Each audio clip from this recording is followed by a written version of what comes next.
So, Yes, so which mail ID do you check? The IIT KGP one or the Gmail one? both I check. Both I check Oh, regularly. Why did you okay. send a mail and I did not respond for a long time? Yeah, kind of. Anything personal or? No, sir. It was that I wanted to write the design docs using Markdown instead of plain text. Right. I did not respond to that. I think I did. Yes, you can do that. Yes, of course. Oh, thank you, sir. And Ah, yeah, I sent another one yesterday, but that's okay. That's about the singleton thing I was talking about. you're deep. Yes, sir. Right. So I have read the mail. I'll rest on. I mean, but regarding the design doc, yes, you can do that. That's your choice, and we are in the design space, so we will take liberty of doing different things. It's not necessary everybody has to follow the same system. Regarding the singleton, maybe I will add to the clarifications because it may be of value for others as well. Yes, sir. You know, I mean, this is what happens when you work through a system. Lot of insights, lot of queries, lot of different ways of doing things come up, and you would like to keep on uh, keeping everyone in sync in terms of doing all that, because obviously Yes, maybe sir. it's not occurring to everyone. So it's a good learning exercise. I mean, Yes, sir. quite a few of the queries raised naturally tell me that, well, the specification could have been written better, but that's a life. Specifications are not written better. In fact, you will hardly get specifications so clearly written This in good. Yes. in real life. But okay, so let's get started. Uh, mm, I have actually just now sent a mail through ERP with Yes, sir. two documents. So if you can just keep those documents with you, we'll in the next couple of maybe today I will just discuss a overview, but in the next week's classes we'll use it as a running example to illustrate different concepts and different UML diagrams through that, because obviously having a vehicular specification really helps. Okay, so let me get started now. Uh, Let me go to the presentation.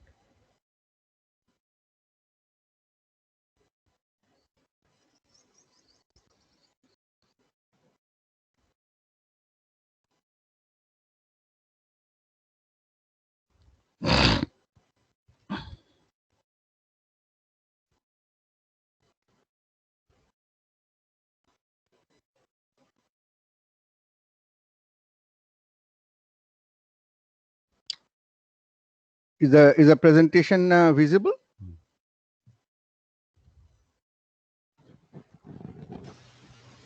No, sir. No. Sir, yeah, presentation is not visible. I think you have to again log in. You are not in the presenter section. You have gone to the invited section. Oh my God. Oh my God. Here in my system, it is showing me as a presenter, but still I'll log out and log in again. Yeah.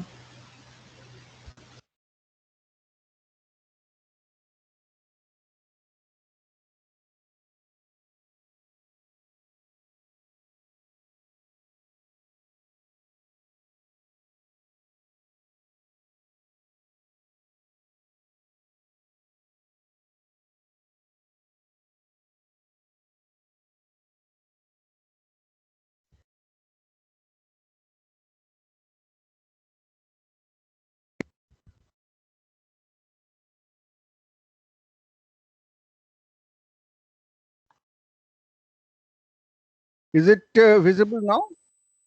Yes, sir, it is. Okay, okay, good. So, good morning, friends. We are back to the discussion on UML. So we will complete an overview of the diagrams and then go into some of the important specific diagrams. And for the purpose of illustration, I shall be using an example of a leave management system.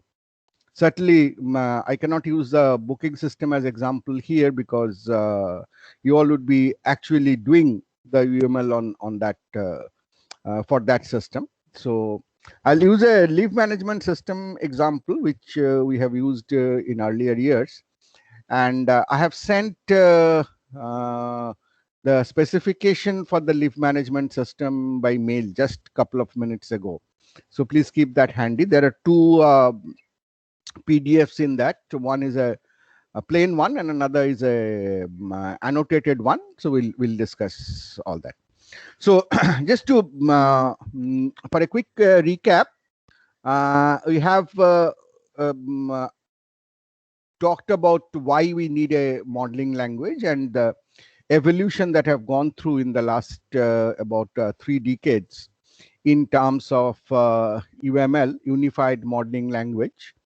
And this is kind of the hierarchy diagram in UML itself in terms of what different diagrams are. So UML broadly has two types of diagrams, the structure diagram and the behavior diagram. And there are different specializations of the structure diagram, importantly the class diagram, object diagram, package, composite structure, component, deployment, profile, and so on. So we'll focus primarily on the class and object diagrams more in our discussion. And there are finer specializations of these diagrams as well. On the other side, on the behavioral side, we have use case diagrams, activity diagram, state machine, and interaction. So, and specializations of those. And here too, we will focus on a few like use case, activity, state machine, sequence, and so on. So, as you can see, the two broad categories are structure and behavior, which is, as you can understand, irrespective of what system you are building, there is a static structure of the system. And this static structure could be at different levels of granularity. And that is the reason you have different diagrams for them. And the behavioral diagrams show the dynamic behavior of the objects in the system as time progresses. What are the kind of changes that you expect? What are the kind of actions? What are the actors? And what are the activities that happen are expressed in behavioral diagram. And as we understood that abstraction at every level is very important, and abstraction is what talks about one primary aspect while mostly ignoring the other details so that it remains humanly comprehensible and clear. So that is the reason you just do not have just two, conceptually it is just two diagrams, structural, how the structure of the system is and how does it behave over time.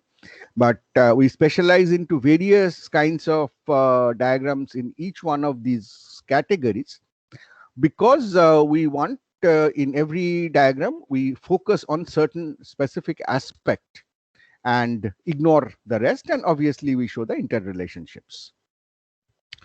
Now, getting deeper, if we look at the right-hand side, the behavioral diagram, then the first and the foremost important is the use case diagrams, which represents the requirements of a system, including internal and external influences. So this diagram is used to capture the user specification for a system to be built. Very simple concept of use case is how would you want to use a particular system, right? So it is if you are kind of making a wish, you are kind of dreaming about the system, and if you take the whole system as a black box, then who are the people who will interact with this system? What are the kind of inputs they are expected to give? What are the kind of outputs that are expected from the system? And even internally, if there are actors who will need to, manage the system in some way, and what are the things that they will do. So use case diagrams, as a term, use case is how you use. It's a case of how you use. So you are, if you look at your booking system, then certainly one use case is very clear, that you will have to make booking. Making booking is a clear use case, right? Where you have an external actor who could be the person booking, because now you have online booking, so people book themselves.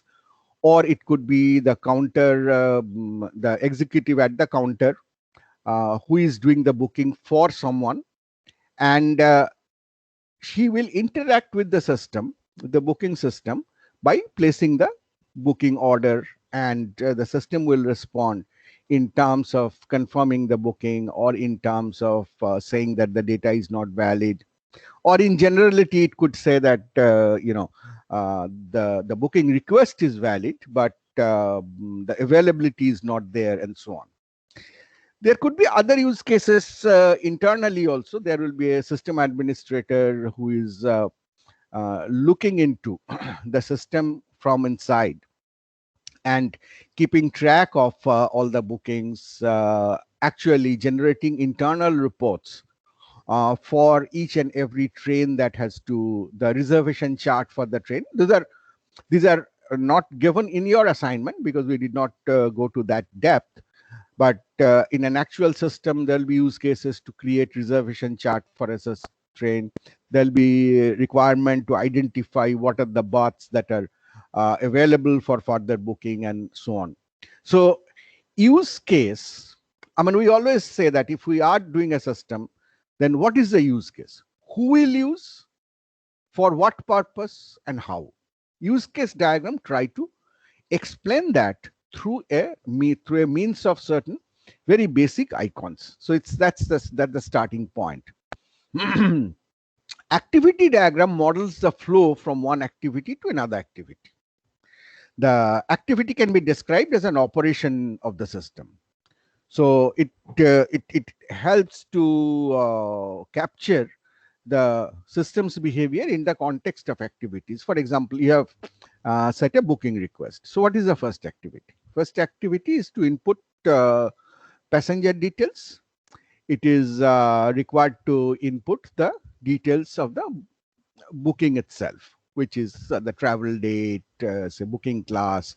There may be booking categories, and so on. So that's the first activity. That has to follow internally in terms of variety of data validation. You have to make sure that the passenger data is a valid one. Like the passenger has a date of birth, which is a valid date, which is not in future, has a travel date, which is in future, which is not in past, and so on and so forth. And then once that validation is done, the next activity would be to, in a real system I'm talking of, would be to check whether the requested reservation is available. In your example, we are assuming infinite capacity. So, but in reality, the next activity would be to check for availability. And if it is available, then generate the booking. There could be, again, your system is ignoring that. There would be then the activity to generate payment invoice and actually do the payment. Once that is done, the booking is confirmed, that's printed out, or it's given out as a mail. And that's one part of use case, which is booking is broken. That use case will have several such activities, and it could be at a different granularity level. The third is a state chart diagram, which is used to describe different states of an object during its lifetime. So state chart diagram is kind of, just to understand at the first level, you could take as a kind of generalization of state machine. In a state machine, what we do is we have states and we have transitions. States get input, And based on that input, it makes a transition from one state to another. Right? That transition could be to a valid state, it could be to an invalid state, and so on. But every state itself is otherwise passive. It just can take a input and make transition. It cannot do anything else. But in a state chart diagram, you generalize this. For example, in a state chart diagram, a node itself could be a state machine that it does a certain set of things, and you can think of that the whole state machine, say if you say it's an FSM, finite state machine, then it what does it do? It takes input and finally gives you an output. So, and based on that output, you decide on what you will do next, right? So you give an input for a booking, and you get an output of invalid data or valid data but booking not available, or booking has been done. So based on these inputs, the system go to a different state, right? So you are kind of making a higher level abstraction of in terms of the state machines, where every node is kind of not a passive one, but could by itself be an active component, right? So and this can recursively build up. So that's kind of things are called state chart diagrams. We will talk a little bit more later on. Some of the other diagrams, like behavioral diagram, is in the behavioral diagram is in terms of interaction.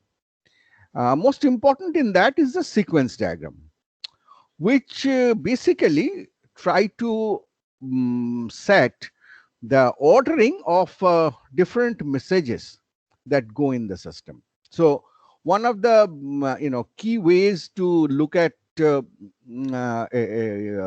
models or in system in general with strong object orientation is to think in terms of a client-server model. So we say that every object is one who can accept a message as a request for service. So what do we know? We know objects have states and objects have behavior, right? So behavior is what is the interface. So an interface, so when you call an interface, you can think about this as you are sending a message to that object. So based on that message, the object will react and give you a response, right? So that these are the events that happen in terms of a client server system, and you can think about the whole design in terms of as if a pool of objects are floating around in the system at any point of time, and each and different objects are sending requests, messages to other objects, and they are responding through messages again, and based on that again you send out messages. So this messaging system in the client server kind of a structure is what the sequence diagram tries to capture as to what is the first message that has to happen, and based on that who will get that message, based on that what is the expected output. There could be conditional output also, like you give the booking data, it could be valid, it could be invalid. So in each cases, what is the object which will get the next message, and so on. So it tries to talk about the logical ordering of these messages. So you can see that compared to activity diagram, this interaction, that's why it is called interaction. What is interacting? The different objects of the system are interacting. So this is little bit at a more granular level, where in activities you are talking about a broad activity. Okay, I have to validate the data, but here you are talking about invalidation of the data. What are the objects involved? And naturally there could be 10 different validations. What is the order in which I proceed? For example, I'm trying to validate the passenger data, and I have a date of birth. Naturally, the first validation is to see that it is a valid date of birth. If it is a valid date of birth, then you have to see whether the date of birth is in the past. It cannot be in the future, right? Now, if the date itself is an invalid date.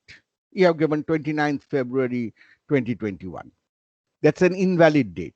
Or you have given it in a wrong format or anything. Then naturally the next validation of whether it is in past or in future does not arise, because you cannot do that. So this is this is all modeled through sequencing of messages that flow around in the system, right? So that is what is captured by the sequence diagram. Now, communication diagram, we say that sequence diagram is a temporal ordering. I mean, in terms of time, how the messages are getting exchanged, whereas communication diagram is a spatial ordering of the messages, where you try to capture the different objects and the order in which they interact between them. You are not looking at the sequencing of them, but you are looking at from the objects. Now in sequence diagram, you primarily look at the messages. They happen in a temporal order, so you see which message, then what message, then associated with that is the object. So your primary focus, your aspect of sequence diagram are the messages, whereas the aspect of communication diagram are the objects. You look at, these are the pool of the objects. This object can send this message to that object. That object can send another message to a third object, and so on. You are not looking at the sequencing of messages there. Rather, you are looking at what are the objects and how they can interact through messages here. So that makes it the communication diagram. Then you have the timing diagram, which captures the state of an element and how it changes. So one significant difference from sequence diagram, two significant difference I'll say from sequence diagram, because these are all similar interactions. One is in sequence diagram, you are just focusing on the messages and the order in which they occur. In the timing diagram, you are focusing on the change of change of states that happen to elements. I mean, because once you send message, the state of the object is changing, and how those changes happen over time. That is, so you are trying to look at more in terms of the internal state change of the objects, and most importantly, it may have real-time constraints. So systems which are more sensitive to real-time issues will have stronger timing diagram. Now you will argue that everything is real time, because finally you are working in the real world. So for example, if in a booking system is real time, you don't expect that you give an input for booking and then the response come after 1 hour, right?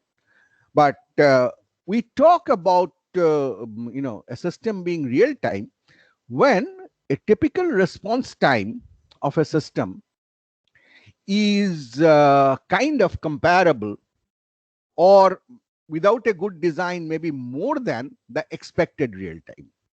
So if you give a booking request to a system, the expected response time would be how much? 30 seconds, or maybe you would accept a minute also. And a typical system time required for doing this may be in the order of milliseconds, right? So you can see that it has a real time, but the real time is not a major concern for your design. So you will have more focus on the sequence and communication diagram than the timing diagram.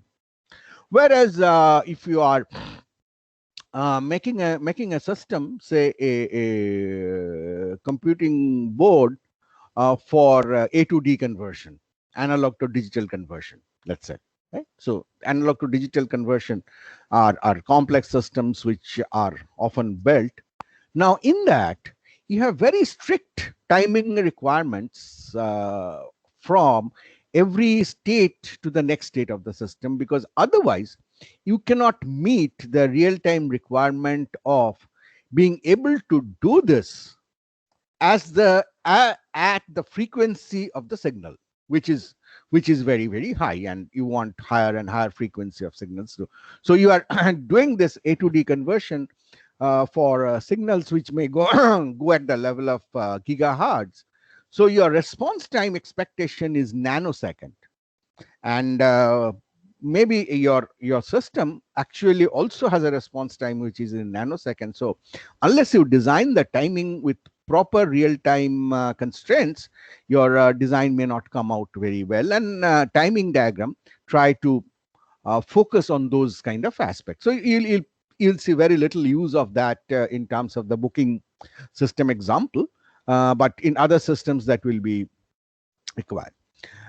Interaction overview diagram is more in terms of certain little bit more higher order interaction flow consisting of various sequence, collaboration, and activity flow. So interaction diagram does not get to the depth of messages or objects or states.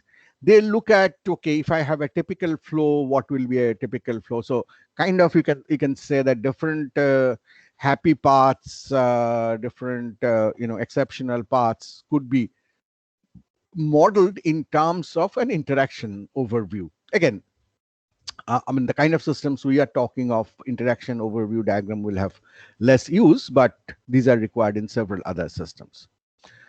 So these 7, so we have talked about broadly. If I go back to slide 10, so we have talked about broadly this use case, activity, state machine or state chart, and these interaction diagrams, broadly these 7, and of which we will focus in more detail in terms of use case, activity, state machine, sequence, and communication primarily.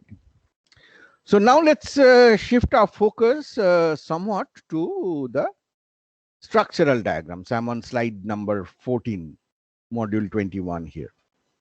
So the most important structural diagram, which kind of you already know, except for the UML syntax and semantics of expressing it, are which model the analysis and design of the static view of an application. So what class diagram tries to do is to capture the key abstractions of the system at the first level. Right. So kind of when we take up the assignment 3, we see that there are classes already identified. So those are the key abstractions. For example, station is a key abstraction. Railway is a key abstraction. Booking class is a key abstraction. Your booking itself is a key abstraction. Passenger is a key abstraction. So these are the key concepts in the system. And you will, at the first level, make a class diagram involving each one of these concepts being represented by a class or by its specialization. Pretty much the way we write the code, but it is written in a language independent manner. But the second part, please keep this in mind, is later refined and with details of every abstraction for reference. So you say a booking class is my key abstraction, and then you say, well, it has to be refined in terms of having a variety of booking classes. There could be a first class, there could be AC3 tier, there could be AC2 tier, and so on and so forth. So how will that refinement work in terms of the abstraction? And then this key abstraction of booking class is getting more and more specialized.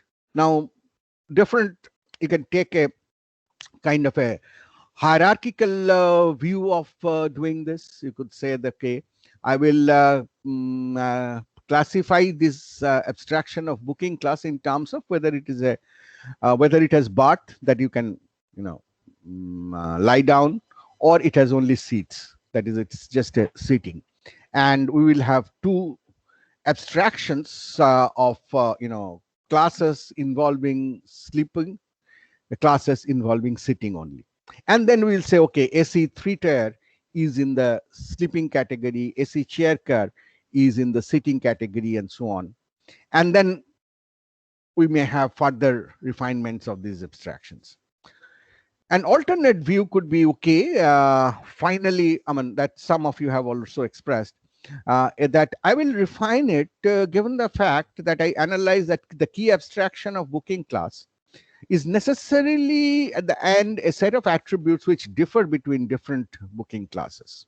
So why not I'll just do one flat hierarchy level and do with that. I could do an orthogonal design also. I could say that, well, I have a booking class which represents a concept, and it has a set of values that it takes. It is governed, it is constant, it's not expected to change, but it has every different collection of values actually represent a different concept, but they are completely interrelated because they have the same structure, they have the same representation, they have the same kind of use. So we talk about whether it's a sitting or sleeper, whether it is AC or not AC, whether it is luxury or not luxury, and so on and so forth. So I can do an orthogonal design using parametric polymorphism also. I say, okay, this is because I need the same information, it's just that they are of different types. So which suits very well in terms of the parametric abstraction. So these are all refinements. So in your assignment 3, you are trying to do the refinement in terms of a hierarchy. In assignment 4, we will see that we will ask that you can have an orthogonal design. You can do a parametric abstraction in these cases. Further refinements may actually identify more abstractions. For example, say, you will not say that, say gender is a key abstraction, right? Because it's incidental. But as you go in the refinement, you see, okay, gender is also a concept, right, which can take 2 possible values, right? So I can identify that at a later point as an abstraction, and I can represent that as a class, which is again, has 2 specializations in terms of having more refined concepts. So as you go through refinements, the class diagram will model the static view of an application to more and more and more detail till it comes to a point where it becomes easy to take it to a vehicular language, whether it is C++, whether it's Python, whether it's Java, whatever. The other structural diagram which is very important, which are object diagrams, which represent an instance of the class diagram. So in the class diagram, you see a lot of attributes. You have a set of interfaces, but it does not tell you that at different points of time, when you instantiate a class as an object, how does these attributes really look like? At a particular moment, what will be the state of the object? What will be the kind of attributes which must remain populated? What will be the attributes which may change? What will be the attributes which are primary? That is, they need input for the construction time. What are the attributes which are secondary? An object view gives you these kind of snapshots. So that's the object diagram. Package diagram is again something which is relevant for more complex systems, not like just a booking one, it becomes only one package. So wherein you try to encapsulate the major components of the system, right? So if you think about your laptop or your PC, and you try to model it in UML, you will easily identify number of packages. You have a package called CPU, you have a package called memory, you have a package called keyboard, you have a package called network interface, and so on and so forth. So these are subsystems which are built as a complete system, packaged inside, so you make it a black box at the end, living with only just the interfaces, and then you integrate these packages together to build the whole system. And so you have the different dependencies that these packages may have. If two packages have a lot of dependency, then you have to reconsider whether they are truly separable packages, or they should be put together, and so on. Right? So these are the structural diagram views that you have. Then you have a set of structural diagrams for composite structure, part, subpart, and interfaces. You have component diagrams, which is relevant if you have the physical system, and how to implement it in terms of the physical system, so that it can go down to the level of servers, active components, IoTs. Many of the systems today have variety of IoT, Internet of Things. You can have IIoT, Industrial Internet of Things. You can have MIoT, Mobile Internet of Things, and so on. So these are physical components, which physical aspects of the system where you need to put your different packages. So you can have component diagram, more important for the implementation side.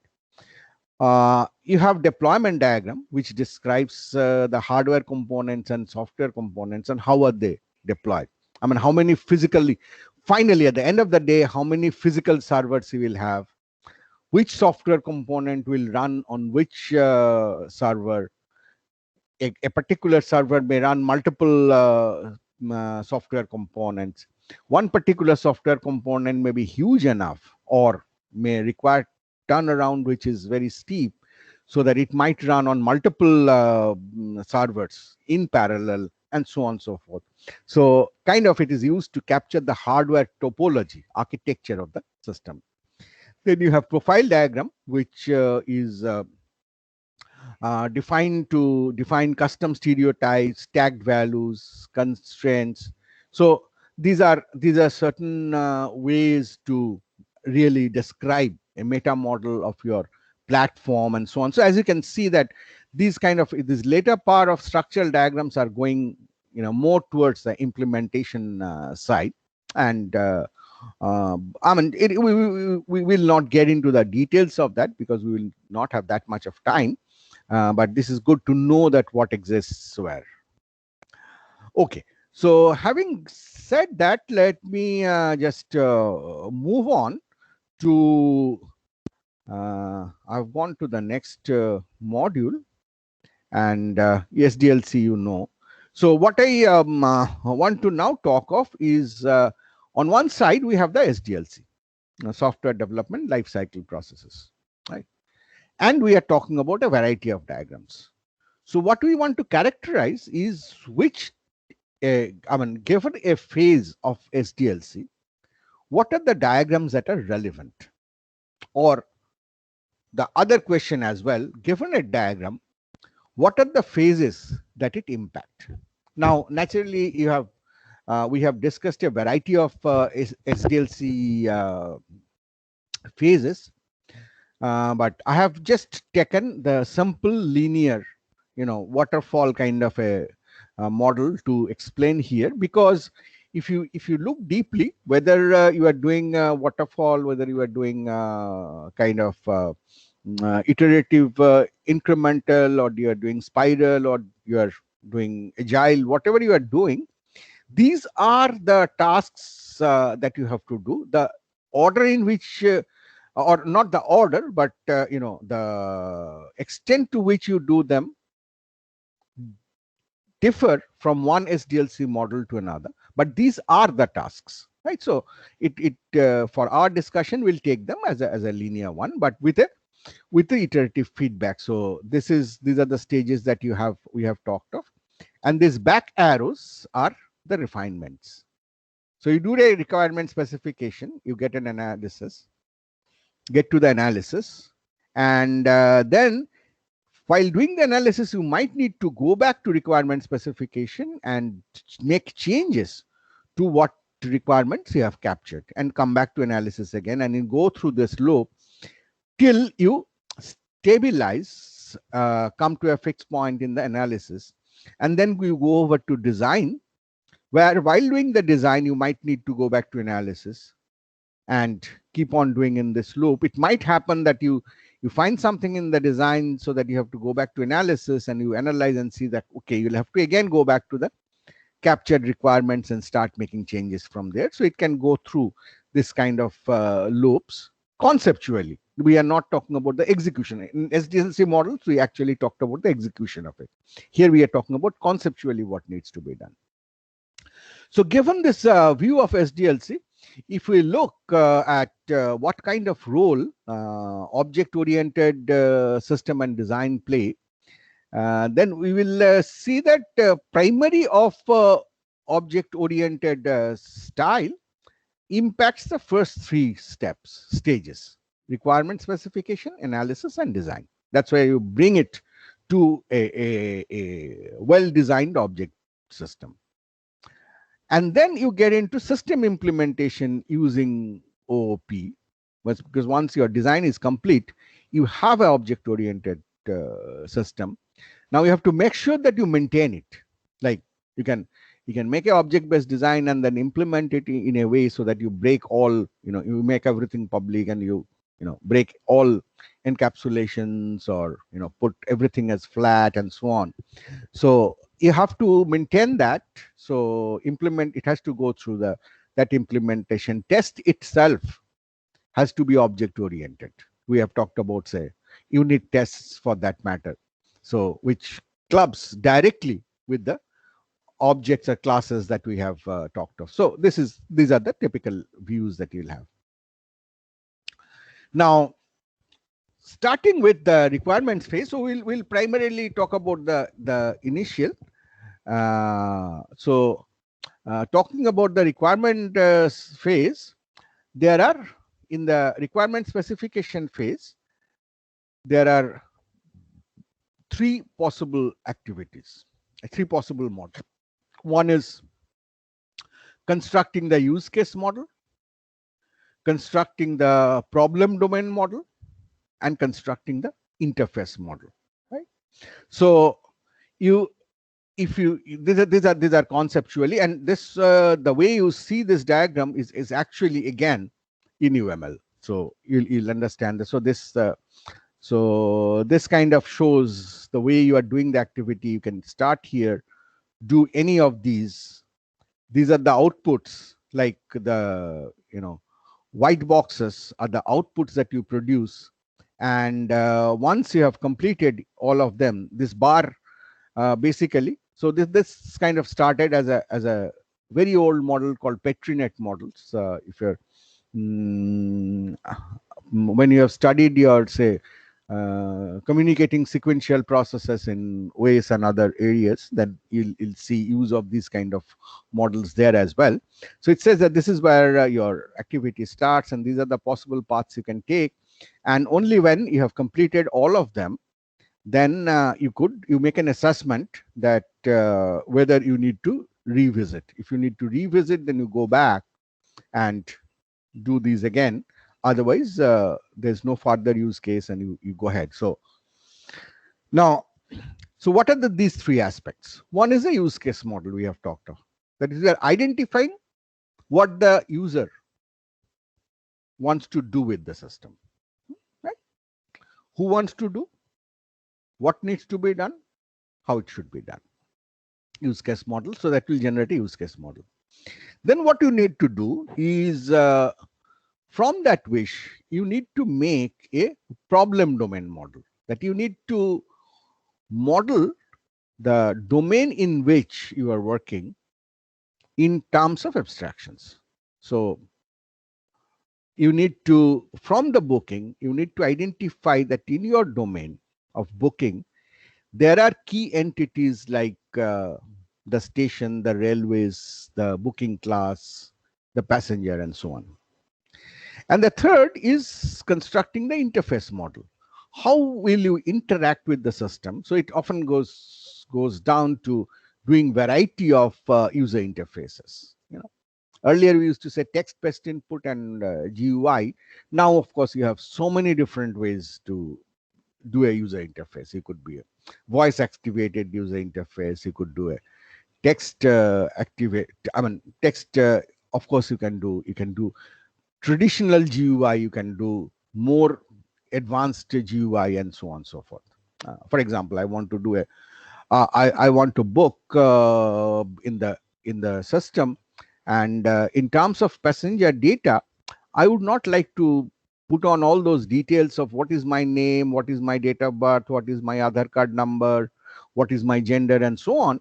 But I want an interface where I'll just show my face, and the system extracts all that data. So it could be a very different kind of interface that can happen. So in the requirements phase, therefore, coming down to specific models. So this diagram again is an UML diagram. So which says that the requirements model, if I have a concept called requirements model, the models required at the requirement specification phase, requirement models have three components: use case model, problem domain model, and interface model. And these numbers by the side of this line indicate how many instances of the model I might have. And these diamonds are not filled up. So there is a semantic difference between having a open diamond and a closed diamond, or a white diamond and a black diamond. We will talk about those, but this necessarily is component. I mean, you can, to the extent that you have done so far, you can take this as a component specification. The requirements model has a use case model, has a problem domain model, and has a interface model. Use case model, in turn, has a component which is the use case diagram, which is a picture. Right? So it has one of that. But it will also have description of use cases, because understand that use case is the first level where you are transforming a natural language description into a structured model. So at the first step itself, you may not be able to capture everything exactly correctly, and different behavioral requirements will have to be still captured in short, more crisp natural language description cases. So you can have, so you will have one diagram, but you have a star here, which means 0 or any, the typical clean annotation. So description of use cases. So you can have multiple of them, and these two together make your use case model. Then in terms of problem domain model, you have the UML class diagram. Right? You'll have only one class diagram. Obviously, that is what will capture everything. And in terms of interface model, you may have multiple UI specification. Could be text, GUI, both, or even in text, it could be multiple of that. And you will have associated specification of system interfaces. You do not have yet in UML, you do not have diagrams for user interfaces or user interface specification. So the interface model will talk still in terms of somewhat non-standardized, unstructured manner to some extent. So this is about the requirements phase models. Moving on to the next analysis phase. So this black dot on top tells you that you are coming from, if I may go back, slide 7. Here you ended with this black circle. This kind of FSM notation. This is the end of this diagram. Similarly, on slide 9, in the analysis phase, you have, this is the starting. So you already have those models, remember. So now in analysis, what you primarily work on is refine the problem domain model.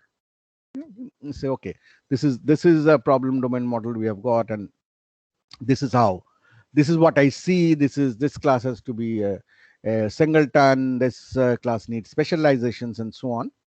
And you also start constructing the behavioral model. So you have on one side the structure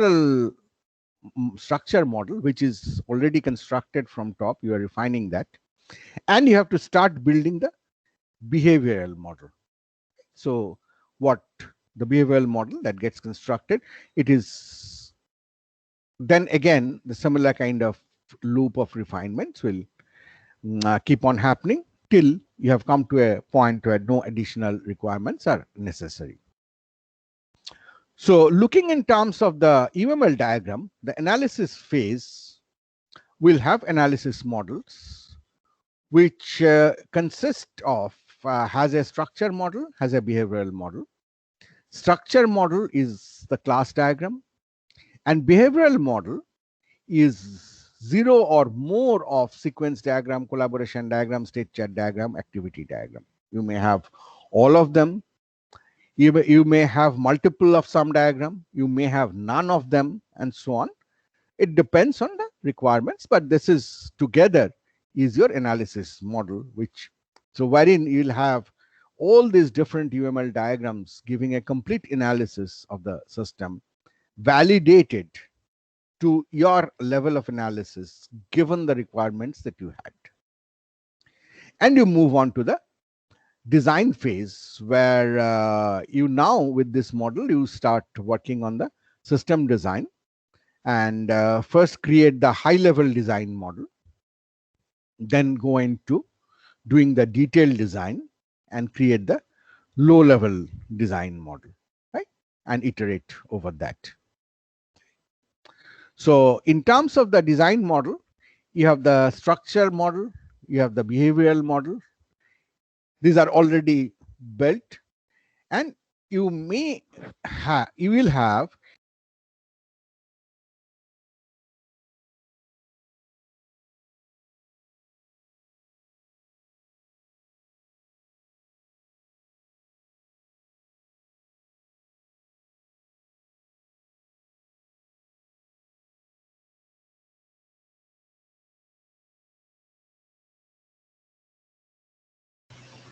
Sir, you are not audible.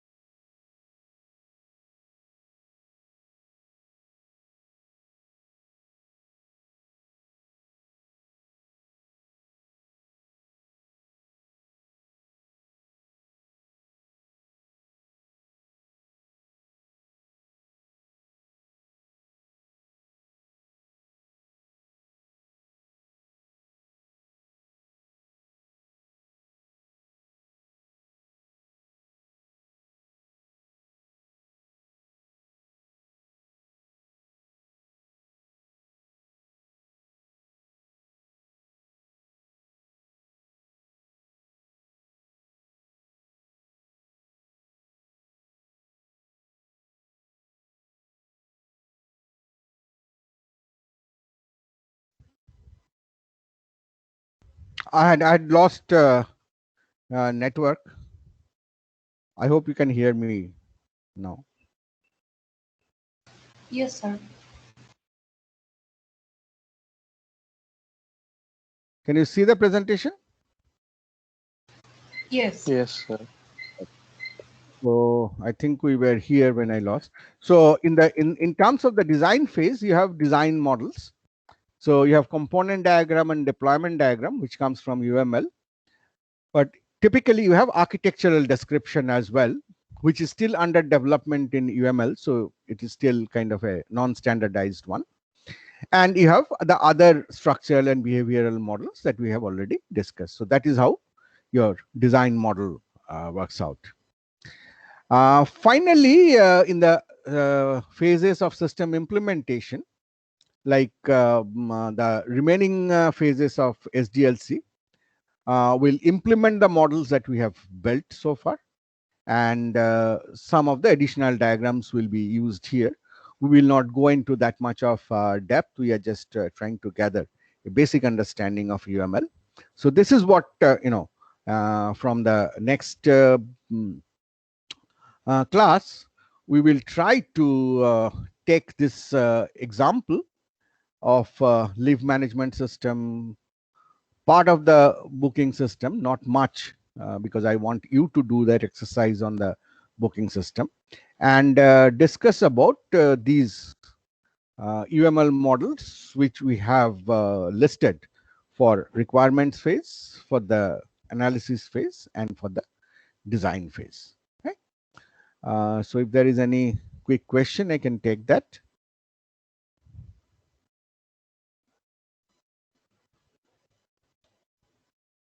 No questions? Okay. Thank you then. Have a nice day and a good weekend. We meet again on next Wednesday. Thank you.